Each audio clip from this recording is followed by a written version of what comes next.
আমরা দেশের মানুষের কাছে আমরা প্রতিশ্রুতি দিয়েছিলাম, বিশেষ করে আমরা বাংলাদেশের কৃষক ভাইদের কাছে আমরা প্রতিশ্রুতি দিয়েছিলাম যে বিএনপি সরকার গঠন করতে সক্ষম হলে যাদের কৃষি ঋণ 10,000 টাকা পর্যন্ত আছে, কৃষি ঋণ সুদ সহ, সেই কৃষি ঋণ বিএনপি সরকার গঠনে সক্ষম হলে সেই কৃষি ঋণ আমরা মওকুফ করব। আল্লাহ রহমতে আমরা গত সপ্তাহে সেই 10,000 টাকা পর্যন্ত কৃষি ঋণ মওকুফ সরকারের পক্ষ থেকে করে দেওয়া হয়েছে সুদ সহ।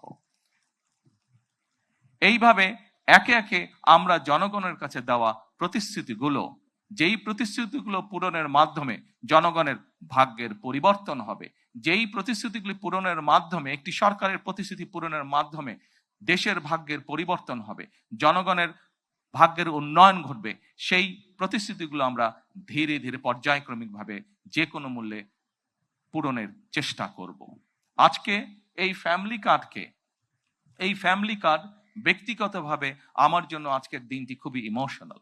কারণ এখানে আজকে যারা আপনারা অতিথি উপস্থিত আছেন, এখানে কিছু মানুষ উপস্থিত আছেন যাদের সাথে বিগত অনেকগুলো বছর ধরে আমি বসে বসে আমরা পরিকল্পনা গ্রহণ করেছি যে কিভাবে যখন সময় আমরা পাবো, সুযোগ পাবো, জনগণের সমর্থন পাবো, সেই ফ্যামিলি কার্ডটিকে আমরা বাস্তবায়ন করব।